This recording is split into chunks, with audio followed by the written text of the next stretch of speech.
Well, could your next big life opportunity be waiting for you at a holiday party? Well, our calendars are filling up with seasonal celebrations of all kinds.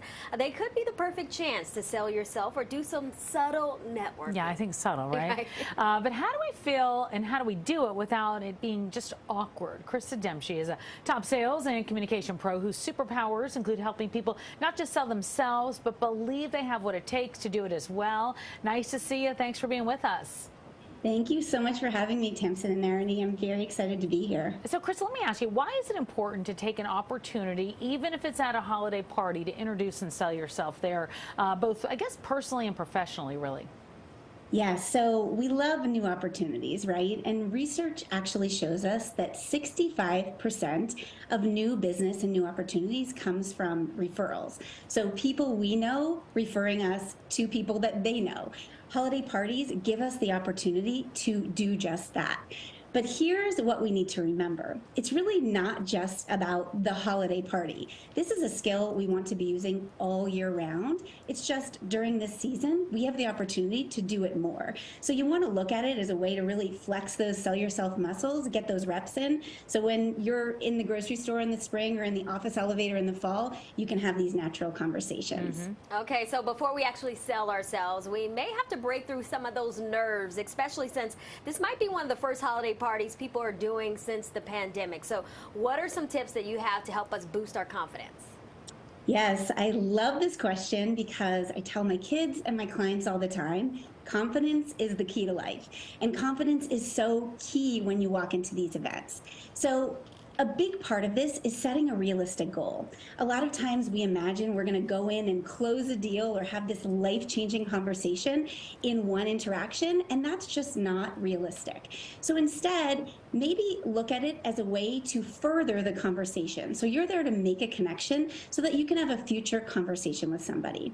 When you do that, it really relaxes yourself, and it's also going to relax the listener. It's going to allow you to go deep on those conversations and create true connections that are going to last much longer than just the event itself.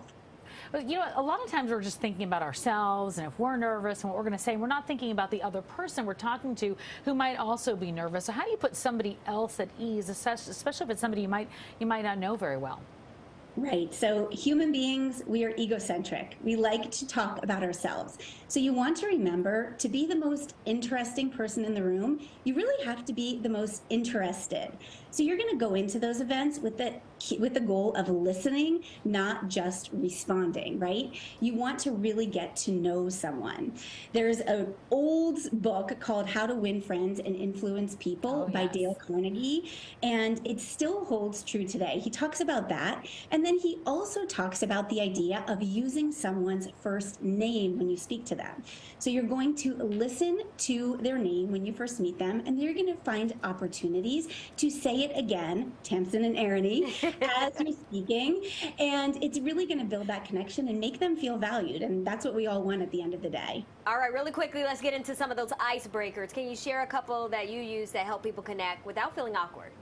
Yeah, so icebreakers are awkward by nature, and so we want to avoid that. So instead of some witty, interesting question that comes out of the blue, you really want to start surface level. You want to start with some small talk. Things like, so hey, how do you know the host or hostess? Or what is it that you do? Important, though, to note that you want to ask questions that you yourself would like to be asked in return. So if you know you have a big project coming up and you can't wait to talk about it, I'm going to say, hey, what are some new things you're working on? Because the listener will probably respond, and then the natural reaction is to say, and what about you?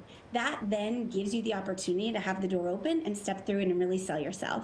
That's good advice. You don't just feel weird at a holiday party, not know what to do. Krista, nice to have you with us. Thank you. Thank you so much for having me. Yeah, and confidence is, it's key in so many ways. So for more ways to boost your confidence and your sales skills, head over to KristaDemcher.com. You can also follow her on social media as well.